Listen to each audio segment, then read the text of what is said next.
Joe Allen claims our elites want to live forever. Billionaires fear death as if hell awaits them. The American author argues that posthumanism offers synthetic salvation through three fundamental methods: bio-longevity, bionic continuity, and digital immortality.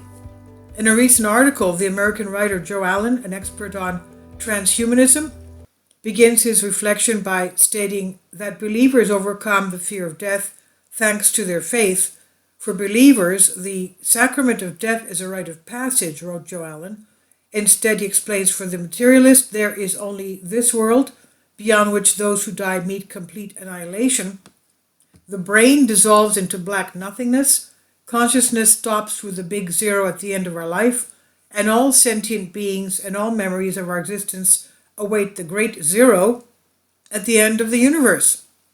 To those who roll in this trance of pain, says the author, posthumanism offers synthetic salvation through three fundamental methods: bio-longevity, bionic continuity, and digital immortality.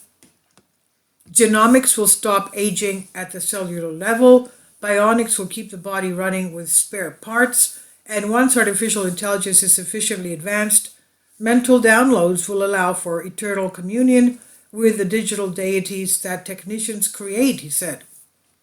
Allen quotes a statement from Donald Trump's son-in-law Jared Kushner.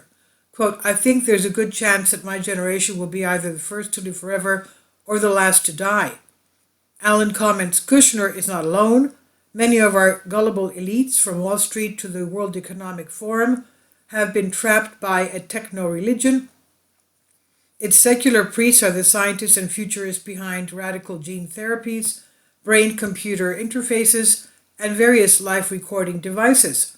As technology becomes more and more sophisticated, we can be sure that every atheist will fall victim to this secular scam. And those who can't afford it, well, there's not much room in the lifeboat. Bio-longevity. The first method to delay death is to preserve the body at the cellular level. Allen puts it this way: one proposed line of attack is to correct faulty genes and turn off the cell's intrinsic self-destruction programs. With the discovery of CRISPR-Cas9 complex in 2012, geneticists now have the power to more easily eliminate defective genes and even introduce new superior genetic codes. The author reports that an executive order from President Joe Biden, the National Biotechnology and Bioindustries Initiative, allocated $2 billion for high-risk, high-reward projects to write circuits for cells and program biology predictability in the same way that we write software and program computers. Allen then quotes a senior Google executive, quote, "By avoiding 90% of medical problems," end quote, Ray Kurzweil wrote in The Singularity is Near, quote, "life expectancy increases to over 500 years. At a 99%, we would be over 1,000 years old," end quote. Allen comments, inspired by this kind of statistical fiction, the big tech oligarchs are pouring billions of dollars into various life extension labs. Billionaires seem to fear death as if hell awaits them and will pay anything to avoid it. If you're lucky, you too might add a few more years to your life thanks to the trickle of immortality. If these genes, therapies, and 3D organs don't drag your skeleton, there are always cryonic doctors out there who will freeze you right before you die and unfreeze you once these transhumanists finally get organized. Bionic continuity. The second method is to replace damaged tissues and organs with mechanical parts. The author clarifies that we already do this with pacemakers, cochlear and dental implants, the entire plastic surgery industry, etc. But transhumanists envision a day soon, Allen says, where more advanced prostheses will provide superior functionality, including brain function.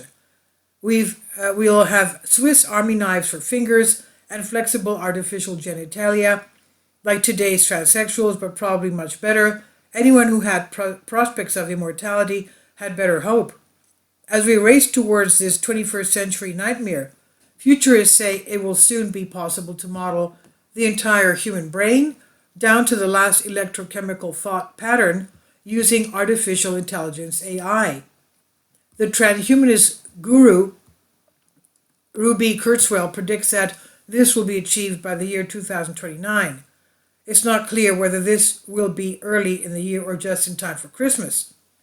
Allen continues, following the digital model created by artificial intelligence, doctors will replace our dead neurons with artificial neurons, and little by little our body's brain will turn into a network of ultra-fast transistors. It's an upgraded brain that could last forever, so be sure to get a warranty. However, would that mechanical monster still be you? The idea is that a model is a model, and the human soul, quote unquote, is just an information model. The medium does not matter. Think of it this way. If you replaced every thread in a sweater, thread by thread, with synthetic wool, it would still feel like you had the same old sweater, maybe even better. Of course, these artificial neurons aren't developed yet, not even close, but they will be one day, and you'll see. Have some faith. Scientists are hard at work, and it's a solid investment, end quote. Digital immortality. The third method of achieving near eternal life is essentially the digital side of the bionic continuum. Instead of, or in addition to, replacing neurons with artificial neurons, Allen explains, the mind will gradually be uploaded to a computer where a person's personality patterns can be buried in perpetuity. Transhumanists like to point out that we already are. Everyone from toddlers to impoverished seniors is fed by Google, Facebook, Amazon, Microsoft, Apple, data vultures, and any intelligence agency with access to these computers. Maybe one day we'll be sold our digital twins so we can inhabit our virtual spectrums, he says.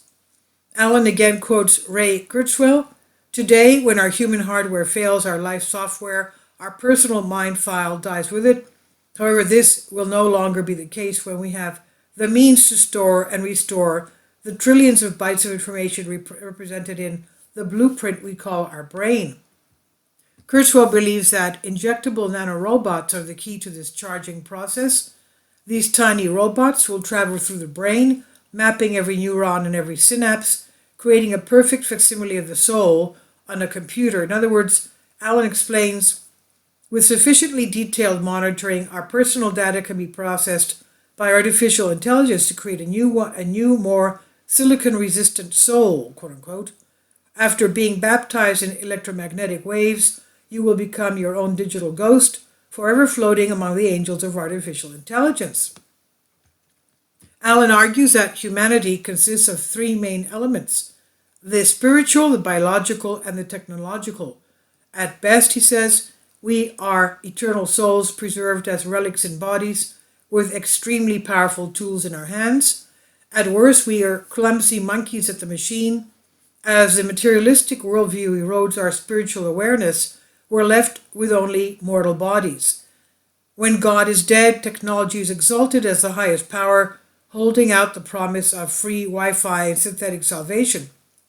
The illusion of physical immortality captures the imagination of our elites. We don't have to be mathematical geniuses to figure out that if they manage to live forever, the planet has finite space and resources. And Allen concludes, we will not mock God, and neither does Mother Nature. I'm sure that in time every billionaire cyborg and semi-late charger will have left his deadly wreck, allusion to Shakespeare's Hamlet, Act 3, Scene 4. Unfortunately, I also suspect they'll happily push us off the stage as they dance the apocalypse dance. And this is from Romiotis Polis. I've translated this for you from a Greek article. Please leave your comments. Thank you for your support. Kindly support my Patreon account. The daily posts are 5 videos daily, and they are totally different from what I have on my YouTube channel. Thank you so much for your support and that you find all my content so interesting. You'll find the Patreon account details in the description box.